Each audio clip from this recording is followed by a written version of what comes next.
Well, that was absolutely rubbish, wasn't it? Welcome back, guys, to Let's Talk Liverpool. And if you guys haven't watched the West Ham review, go and check it out. But in that, I was very cautious in kind of stating that we had overcome the blip that had plagued us throughout December and January, and that actually everything was back to normal. Players had regained their form, and everything was great, and we were going to be able to then close that gap, hopefully to Manchester City, and then kind of go on a bit of a charge now to the end of the season to try and possibly see if we can retain the Premier League. But this game was very much a crash back down to reality. I think it exaggerated some of the issues that we've had against particularly the smaller teams or the teams in the lower half of the table this season, but also kind of echoing a bit what Klopp said after the game, in that this game you kind of maybe saw and even felt the kind of physical and mental fatigue.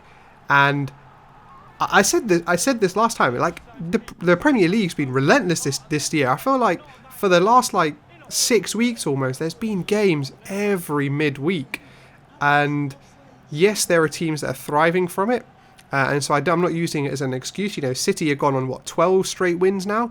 Manchester United are putting together some great performances, so it's definitely something that can benefit your team if you're on the right run. However, if you're on a bad run like we are, playing this frequently just doesn't give you an opportunity to, I guess, do two things. One, to reflect on what's not going well and think about what you can do differently, but also allowing Klopp and his coaching staff the time on the training ground to work on different ways of playing, etc. One of the things that became very apparent from social media and Twitter in particular after the game was our lack of Plan B, and that has always been the case since Klopp came. Right, we've never had a Plan B. As soon as Mo Salah really came into the team, we've been in a 4-3-3 formation. And that's what we've stuck with. And I think a lot of what Klopp's early work at Liverpool was getting that to work and getting the players to work in that system. And then it worked so well for us for two, possibly even 3 years.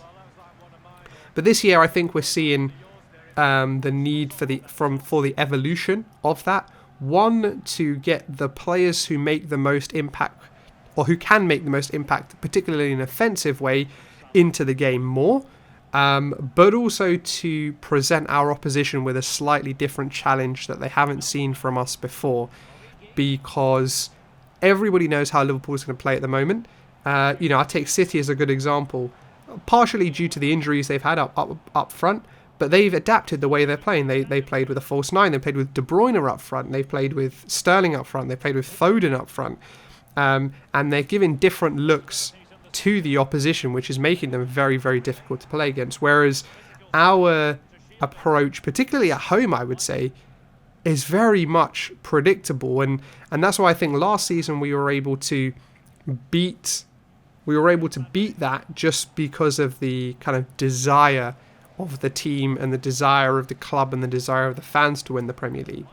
But now that has waned, as you would expect, we are really, really struggling against this team. But let's talk specifically about this Brighton game then. So going into the game, a couple of new injury concerns, with Alisson being out ill, I believe, which is a strange one. And I saw a tweet a couple of months ago, but it was like, for a goalkeeper, Alisson misses a lot of games, and it's very, very true. It always seems like there's something, but shows where Klopp's thinking at is that Adrian was on the bench and it was Kelleher who started. I think particularly the Wolves game earlier in the season, where Kelleher did really, really well, has put a lot of faith, or Klopp has put a lot of faith in Kelleher, and I actually think Adrian will probably leave in the summer, because Klopp has probably seen enough now that he's confident that Kelleher can take on that responsibility.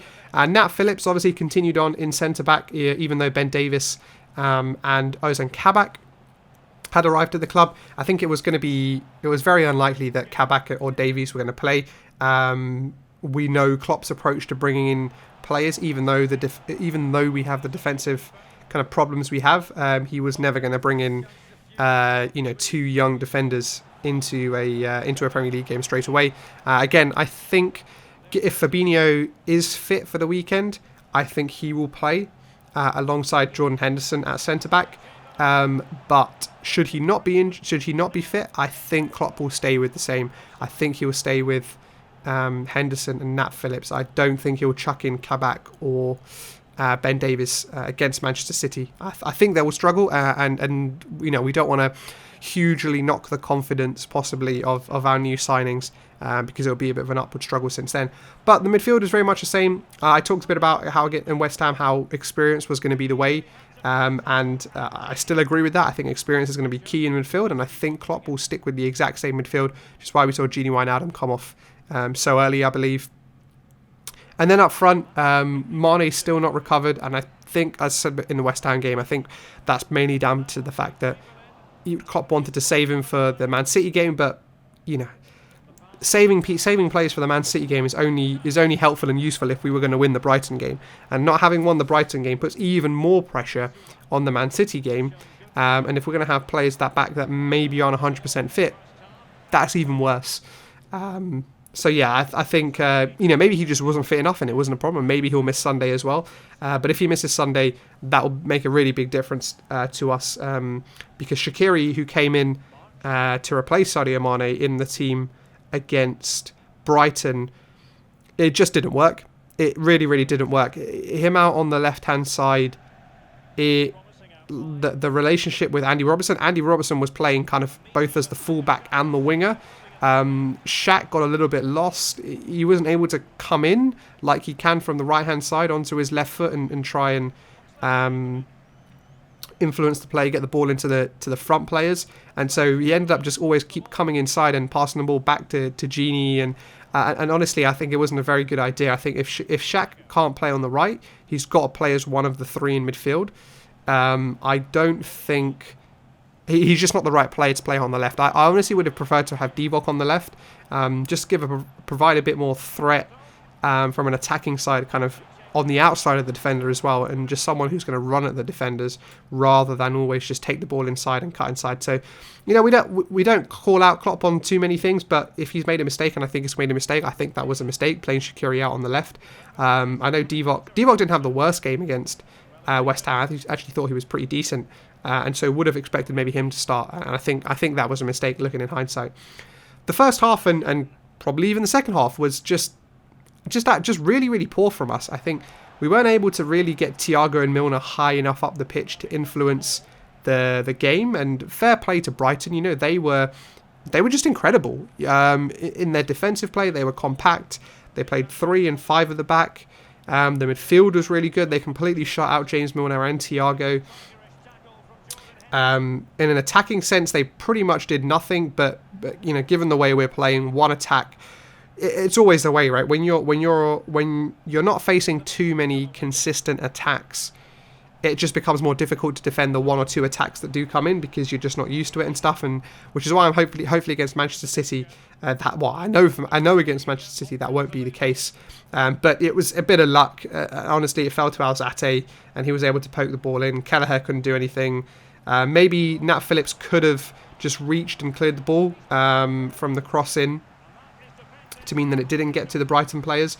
But yeah, just given the way we're playing, we didn't deserve to score, and I thought Brighton deserved the win based on how well they played, how defensively well they were organised. They pulled off together some great performances over the last couple of games. They beat Tottenham at home, and then they beaten us at Anfield. So yeah, fair play to them. That they look like a very well organised team, like they always have been. But as I said, I think with Brighton all the time, I think it's just goals that are going to be their problem. Second half, honestly, guys, I'm not going to lie, I pretty much didn't pay attention at all. It's not like I literally didn't even feel like we were going to get into the game. Even when it was 0-0, we didn't pose any kind of consistent attacks or anything like that. We didn't look like, I don't think we had any shots on target. Keeper didn't really have to make any kind of huge important saves, and yeah, it was.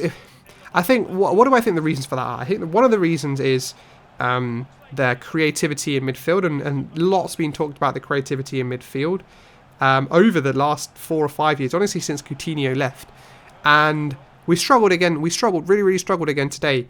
And I think the way in which Brighton shut down James Milner and Thiago, I think particularly stifled us even more. Which meant that, you know, any attacking play or great through balls had to come from Henderson at the back. And I don't want to hear anyone talking rubbish about Jordan Henderson again. He is as much as he can picking up this team and carrying it to the wins that we've had this season, right? I think particularly since Van Dijk and Gomez got injured, anything that's good that's happened to Liverpool in the past, 6 weeks to a couple of months has all been down to Jordan Henderson, and he's been absolutely mega, absolutely perfect captain. I think the best captain in the Premier League. But the fact that he's having to be the kind of playmaker from centre back, playing those long through balls in is ridiculous. The chance of success of those balls just isn't very, very good. But it was just honestly dire, and I pretty much nearly tuned off in the second half because we just didn't look like getting back into the game. The subs didn't make any difference. Oxlade-Chamberlain hasn't looked the same this season since his injury. Divock, we don't really have any other options, particularly with Minamino being loaned out as well to Southampton, which I thought was a bit of a strange one. But even the players that came on made no difference, and I think Klopp's right. I think the players are struggling from some form of fatigue. But yeah, that's been a bit of a problem. But that's it for this episode, guys. And I guess the shout out to Klopp is just rest up, guys, rest up. But thank you all for watching, and I'll catch you guys on the next episode.